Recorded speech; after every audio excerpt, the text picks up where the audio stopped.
He really does not need an introduction. His bio is certainly in our program, but let me just take the opportunity to introduce Reverend Dr. William Bobby McClain. Having earned his bachelor's degree from Clark College in Atlanta here, his master's and doctoral degrees from Boston University School of Theology. He conceived and chaired the committee that gave us the hymn book, The Songs of Zion. He served as executive director of the Multi-Ethnic Center for Ministry at Drew University. He also has his doctorate of ministry, was recognized by Clark Atlanta University and awarded a Doctor of Divinity degree in recognition for his accomplishments in religion and civil rights. He certainly, as an ordained minister in the United Methodist Church, served as the senior pastor of the historic Union United Methodist Church in Boston, as well as the senior pastor of Philadelphia's Tinley Temple United Methodist Church. He is the proud father of William Bobby Jr. and David Wilson, and the beloved husband of Joanne, who served certainly as the administrative assistant to the executive secretary of the Council of Bishops. Makes his home from my part of the world, then Fort Washington, Maryland, where great things happen in Maryland, amen? But let's put our hands together. Let's receive this great man of God who will help us understand our current reality. Let us welcome the Reverend Dr. Bobby McClain. Yes. Thank you, darling.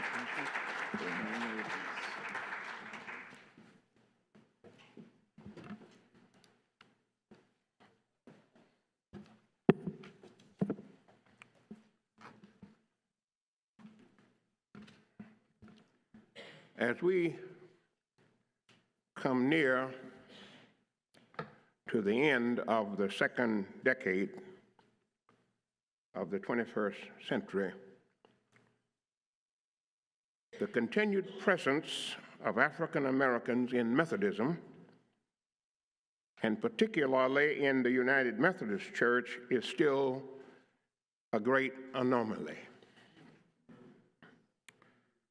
How can we African Americans remain in a church who, throughout its checkered career in matters of faith and practice, its acts of courage and cowardice in matters of race and justice, its failure to recognize that all means all, and its schisms and mergers as a Christian Protestant denominational body, how can we remain in such a church?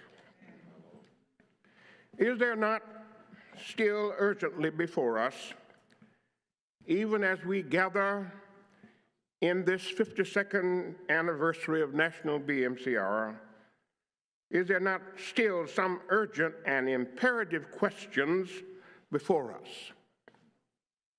Do we still need BMCR? Will it be a prophetic voice, or has it become simply a whining echo? And I want to place before us this morning another question that is both existential and pressing. We say glibly and sometimes rather passionately, our signature, our motto, our slogan, our watchword, our raison d'etre, our time under God is now. But I raised the question with us this morning, our time under God is now. Time for what? Time for what?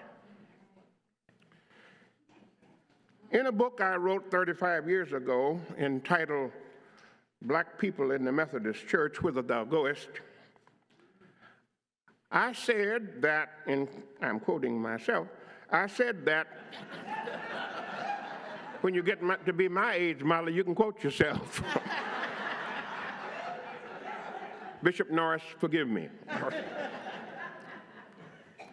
I wrote these words: African American Methodists are both a remnant of hope and a reminder of the ideal for our church to match its practice with its proclamation.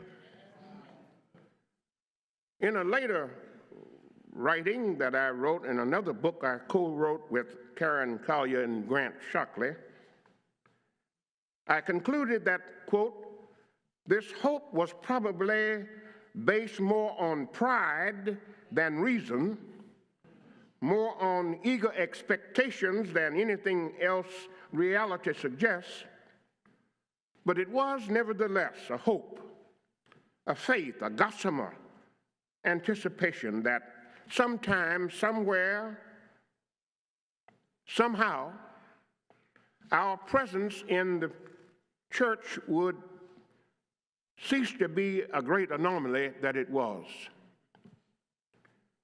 And even in a later publication, just a year or so ago, I wrote for the United Methodist Church History magazine journal for the Commission on Archives and History. I raised the question there whether our African-American relationship with the United Methodist Church is a genuine relationship, or as peculiar as it may be, or is it simply a sentimental affair that has lasted because neither could or dared get rid of the other? All right. Is it now merely a situation of critical challenge, or is it an open opportunity? Will BMCR justify our continued presence with a prophetic voice, or are we left with BMCR simply becoming a whining echo?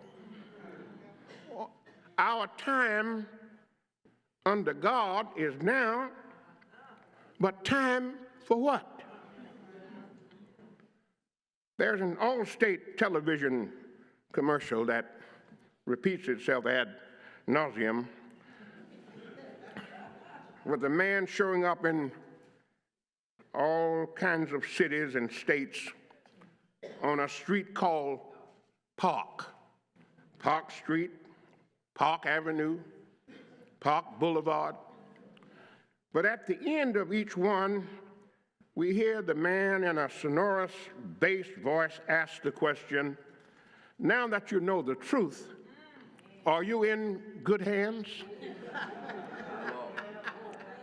All right. A question perhaps for us in BMCR to ask ourselves and to seriously consider and to ponder at this meeting. Now that we know the truth, are we in good hands? From the earliest days of the advent of Methodism, with its peculiar and promising proclamation of the prevenience of grace, to the present, the descendants of Africa in this country have embraced Christianity as practiced by the Methodists. The Magnolia missions, the class meetings, the societies and camp meetings all worked as slaves heard about a grace in one called Jesus Christ that included them in the work of salvation. These disinherited ones said yes to the invitation offered to them by the circuit riders, accepting that they had been accepted through God's amazing grace in Jesus Christ and the scandal of the cross of Calvary. It was for them, as the writer of the Gospel of John put it, not just grace, but grace upon grace. In 1968, when we gathered in Cincinnati, Ohio, just across the Ohio River where freedom was available from slavery, we brought together Negro Methodists from across America to address our concerns as Negroes in the Methodist Church. We started out as Negro Methodists, But after much consternation, conversation, debate, praying and preaching and persuasion, we boldly and prophetically declared ourselves as Black Methodists and issued our findings, which I gladly helped to write. It is a document that ought to be revised, edited, updated with a foreword essay and reprinted in an attractive and colorful binding and made available for study for lay as well as clergy across the church, and for our young people to learn and to know who we are and who they can become. Allow me to help us taste a little bit of the flavor of those findings. Quote, "We now stand as proud," we would correct this now, men, we'd say men and women now, or as proud people, prepared to embrace our blackness and committed to address ourselves unequivocally and forcefully to racism wherever we find it, inside or outside the church. And we wrote, "We as Black Methodists affirm and embrace our blackness, and we acknowledge what God has done, and we no longer wear our blackness as stigma, but as blessing. We reaffirm our belief in God and His church. We therefore have a responsibility under God to bring about renewal," you hear that word? Renewal in the church at all levels of its existence. And then finally we wrote, "Finally, it is a call for us to respond to God's action in history, which is to make and keep human life human." But any who were present at our founding will agree that it was the words of the rousing and spirited and spiritual sermon preached by my dear friend, originally from Alabama, but then the president of Rusk College in Mississippi, the Reverend Dr. Ernest A. Smith, that shaped and shook into being Black Methodists for church renewal, and gave us our watchword and lasting motto. In his words, I'm quoting Ernie, "From this day forward, our declaration must be deep, our commitment sure, and our action certain. God's work and way are contemporary in every age. There is no waiting for tomorrow. It is blasphemous to shunt the expectation from our time to another time.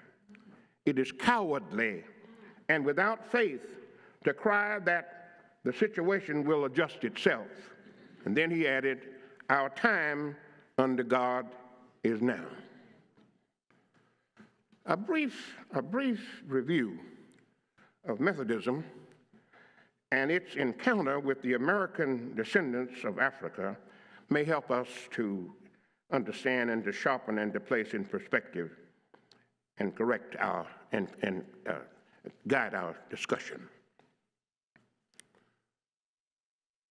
On an unusually warm Sunday morning in April of 1787, the history of Methodism in this country would change forever.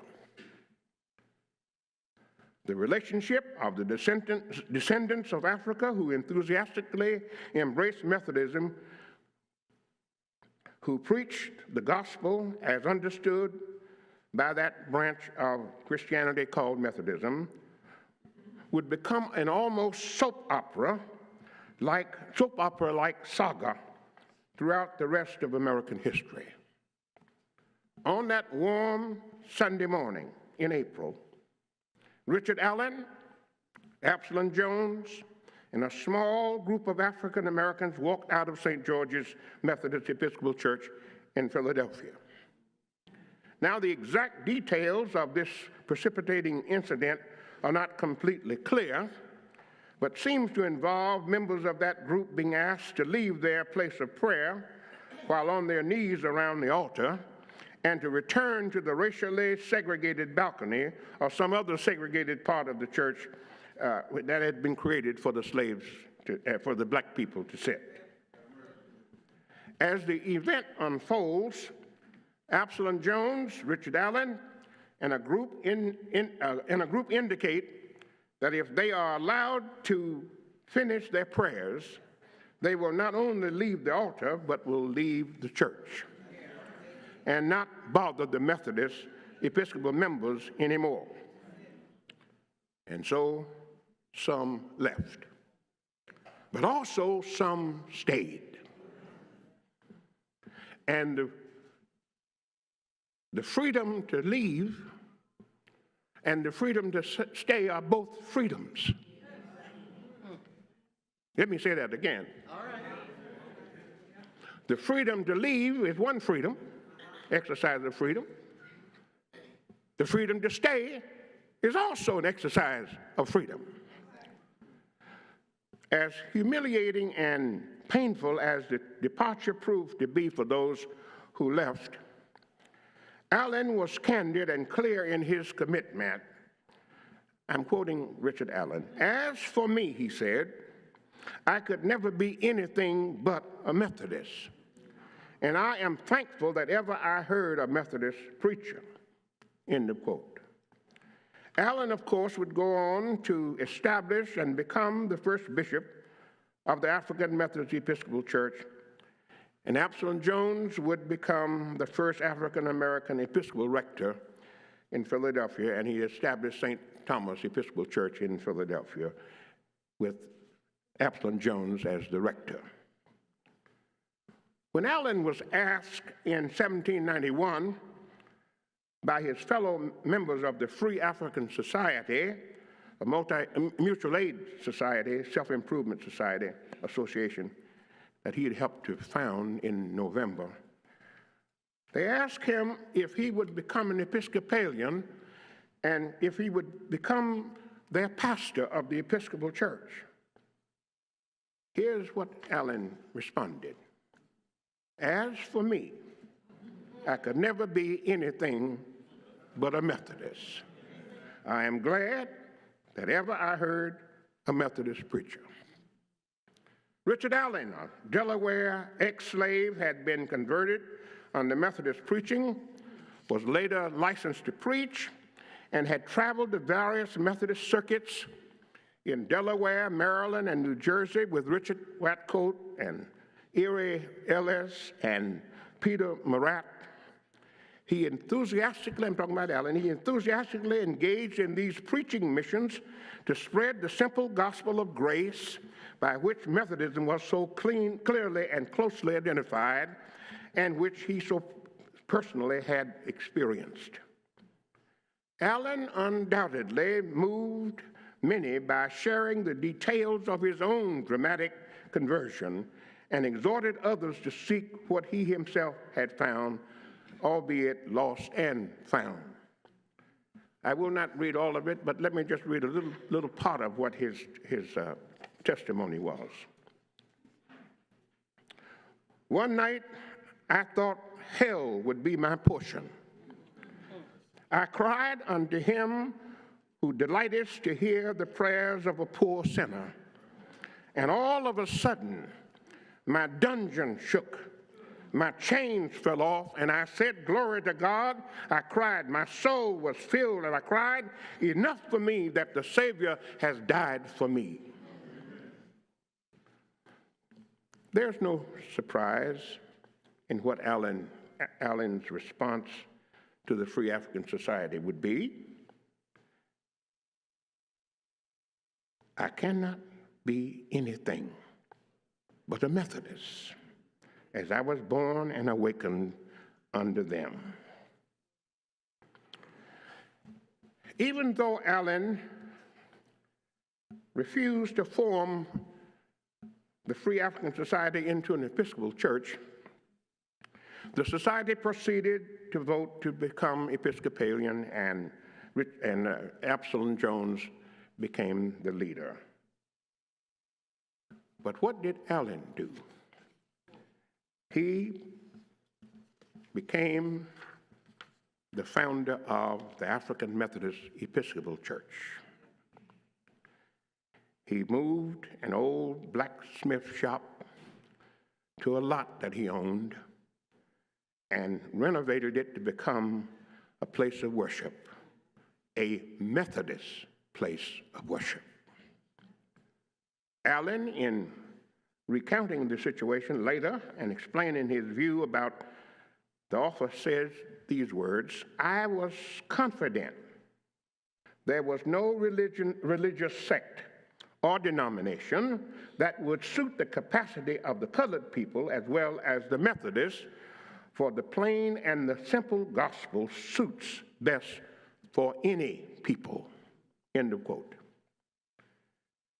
Richard Allen, staunchly loyal to the Methodists, and his tenacious commitment to the peculiar and particular Wesleyan understanding and expression of the Christian faith, is but one dramatic example of the fierce fidelity and the extraordinary bond that has characterized his and so many millions of other African Americans' devotion to a Methodist church from its inception.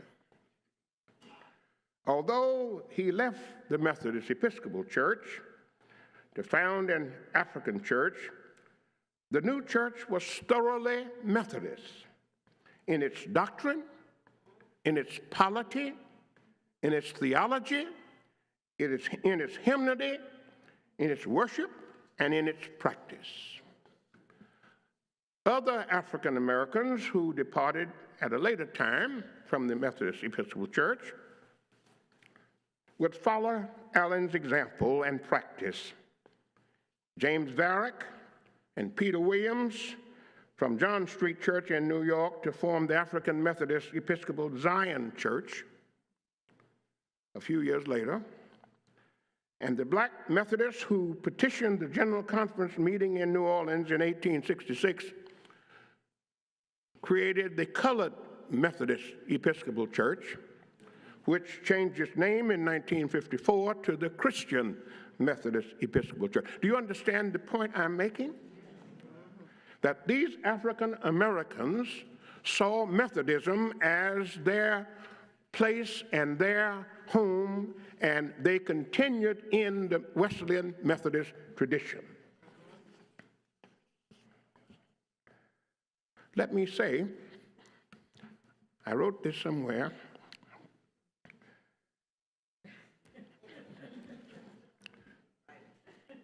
The first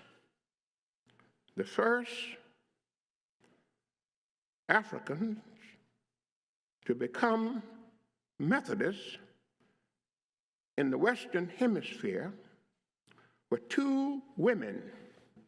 I called them in the book, I called them the Holy Nameless Two. They heard Wesley preach, and they went to the islands, but before they went to the islands, they converted their master. Nathaniel Gilbert was his name. And these two women went back to the Caribbean and established the Methodist Church in the islands as the first actually Methodist church in the islands. Get the significance of that. Antigua was the island. When Methodism spread to the United States, Annie Sweezer was there at Sam's Creek in Frederick County, Maryland, along with Robert Strawbridge, in the first meeting of the First Methodist Society in colonial America. 2 years later, Black Betty was present as one of the 5 people in New York when Philip M. Berry held the first Methodist service at Barbara Heck's house in New York. Several black subscribers were on the roster of membership, paying their part when the John Street Church built its first meeting house in 1768. In addition to Betty, Margaret and Rachel and some other African servants were there. They were on the list, but the important thing is they weren't just there. They contributed to the building of that church, the first chapel in New York City, Methodist chapel. These black folk helped to build it, helped to pay for it. Richard Allen and Harry Hoosier were at Lovely Lane Chapel in Baltimore when the Christmas conference was convened to organize the Methodist Episcopal Church in 1784, although they were both lay preachers, and as were most of the white members too, were lay preachers. In fact, Black Harry, as we called him, as they called him, he was familiarly known and referred to by his associates as Black Harry. He'd gone up and down the eastern seacoast with Thomas Coke and Francis Asbury, spreading the news of the impending organizing of the Methodist Conference at Baltimore. They called him a horseman for the Lord. Now, Harry Hoosier couldn't read or write. As a matter of fact, Richard Allen offered to teach him how to read and how to write. And you know what his response was? I sing by faith, I pray by faith, and I do everything by faith. Without faith in Jesus Christ, I could do nothing. So he didn't bother to learn to read and write. But he was known as the most eloquent preacher in Methodism. They said his grammar was absolutely perfect. And Dr. Rush, who was a physician in Philadelphia, said that he was probably one of the most eloquent speakers he had ever heard in his life. I'm simply reviewing all of this to say to you that we have been in this church. There is no Methodist church in America that did not include black people in it. And I'm trying to help us understand that this church is as much ours as it is anybody else's. We've been here from the beginning. We're here now, and we ain't going nowhere.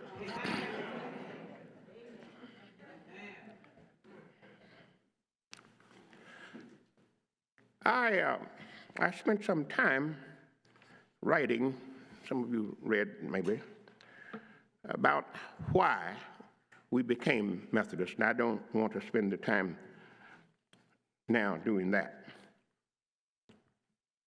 You can read that in my earlier books. The dissolution of the central jurisdiction and the creation, hear me, of the Black Power movement, thank you, Dr. Michelle, only partly account for the organizing of black Methodists for church renewal. But it surely led Dr. Smith to reach into his New Testament background and to provide us with our motto, and our watchword, our time under God is now. But in our present day, when truth is on the scaffold and lies proceed out of the mouth of him who occupies the residence of the White House, at last count more than 9,000,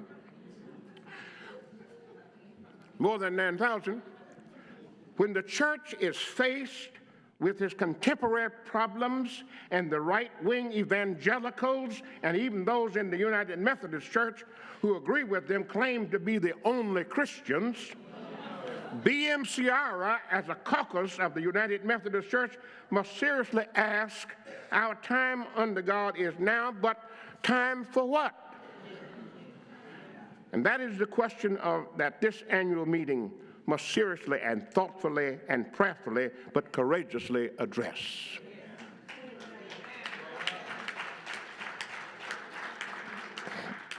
When BMCR was but 2 years old,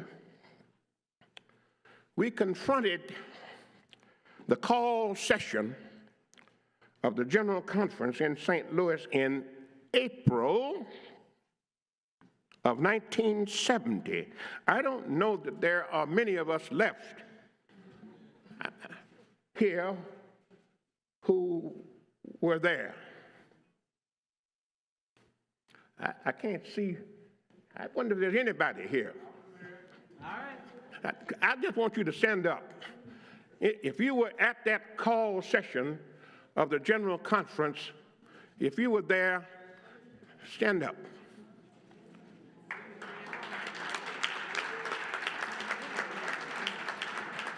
Now, let me tell you why I'm talking about this. Let me tell you why I'm talking about this. At that General Conference, we black Methodists for church renewal, Bishop Jordan, you will remember, formed a ring around the General Conference. Black Methodists for church renewal in St. Louis, in that auditorium, we made a ring around the General Conference, and we put before them not our requests, but our demands on the church. Maybe it's time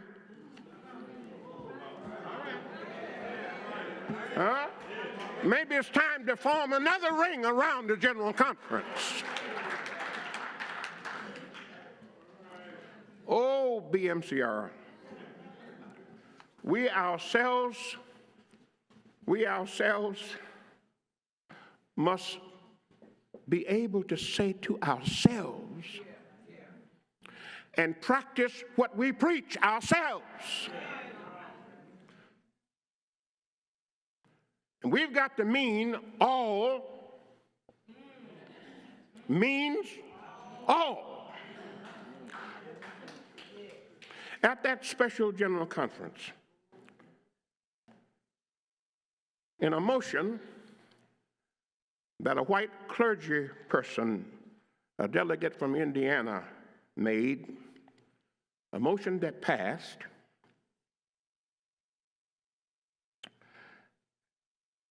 that I call our attention to BMCR as a part of the answer to our question, time for what?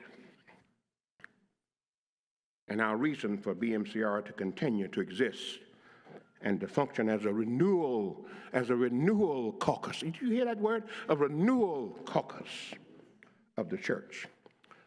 Leroy C. Hodap, who was then just a pastor, he became a bishop later, but he was a pastor. Here is what he wrote. Here's the motion that was passed in 1970 by the General Conference after we put our demands before the church. Here's what the motion said. Listen to it. We, as a United Methodist Church, need you, BMCR, to provide our institution with life and spirit. We need you to keep us honest. We need you to keep us responsible. We need you to keep us humble. We need you to keep us concerned. And we need you to keep us Christ-like. In brief, brothers and sisters, right on. That's the motion. After an overwhelming affirmative vote, the words of Bishop James Kenneth Matthews rang out. He was in the chair, rang out in that auditorium to overwhelmingly thunderous applause. And Bishop Matthews said, "It is done." Well,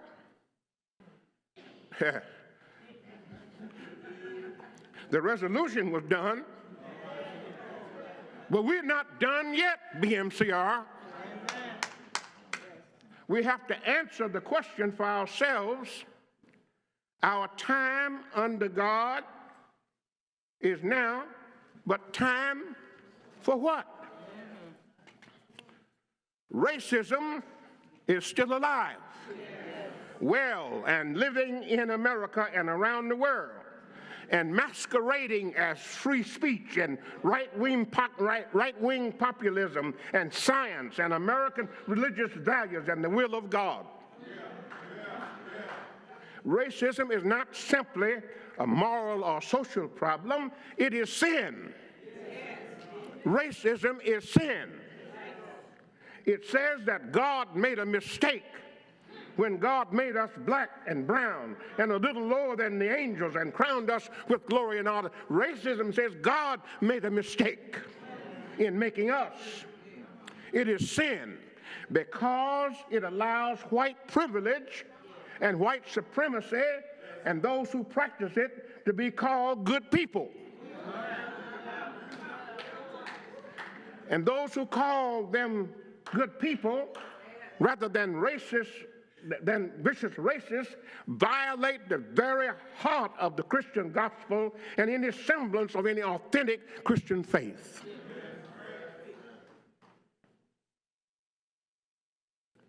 If we would be truly Christians, then the redeemed of the Lord have to say so. It is not, we're not done, BMCR. The church, even our church, is still the most racially segregated place in America on Sunday morning. And there is a difference between, hear me please, there's a difference between being a friendly church and being a welcoming Christian community. Let me say that again because I want you to get that. There's a difference between being a friendly church and being a welcoming Christian community. It is time for us to be intentional about being a truly inclusive church, welcoming all, because all means all. No, we're not finished yet, BMCR. Our votes are still suppressed. Our people's names scratched from the voting rolls. Their applications waiting in the desk drawers of the opponent.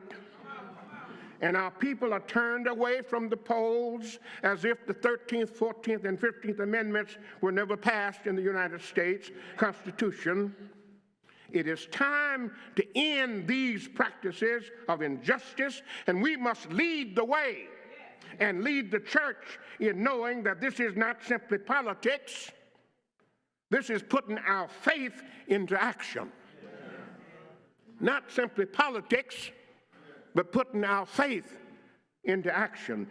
Doing the gospel, not just reading the gospel, not just quoting the gospel, not just talking about the gospel, but doing the gospel.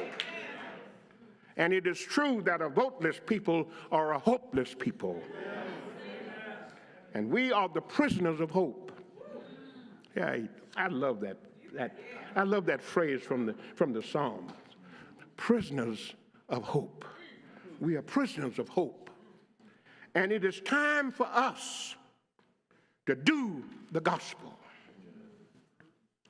No, we're not finished yet.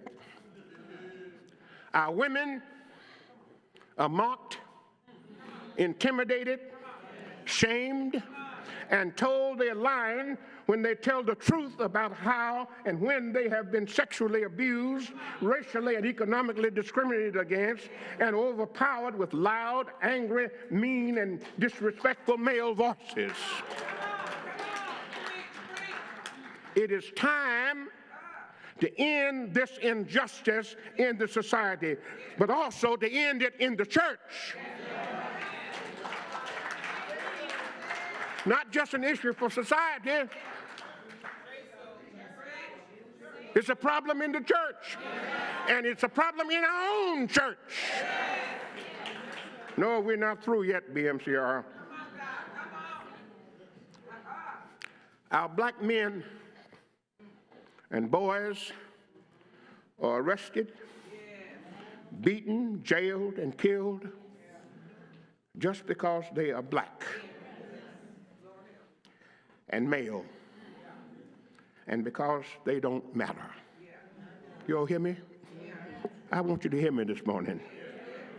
It is time for BMCR to renew the church and recommit ourselves not merely to some prosperity gospel and some notion of cheap grace, not just to sing some of those 7-11 songs, 7 words 11 times.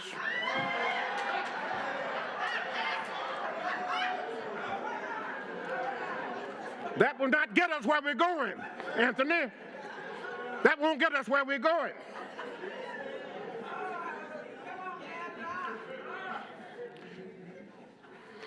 I said to somebody last night, and I'm going to say it to you again, Molly. So many of us pastors want to lead, but we don't want to love. And if you can't learn to love the people, you can't lead them anywhere. To get where we're going,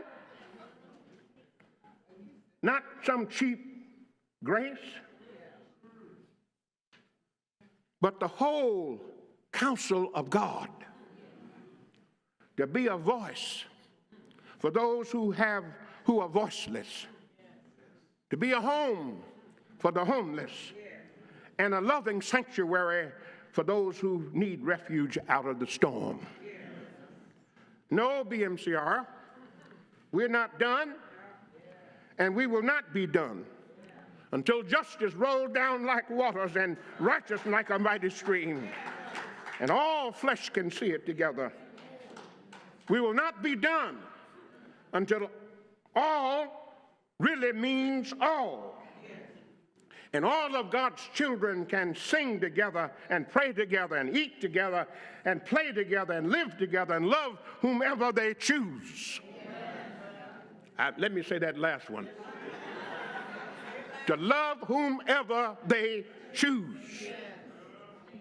We shall keep on working, BMCR. We shall keep on praying, keep on preaching, keep on praying and protesting as a prophetic voice crying in the wilderness. Prepare the way in God's name. We black Methodists are still standing in the storm. Our time under God is now, and we know for what. And when the morning comes, we'll understand it better by and by. When the morning comes, we'll understand it better by and by. Trials are dark on every hand, and we do not understand, but we'll understand it better by and by.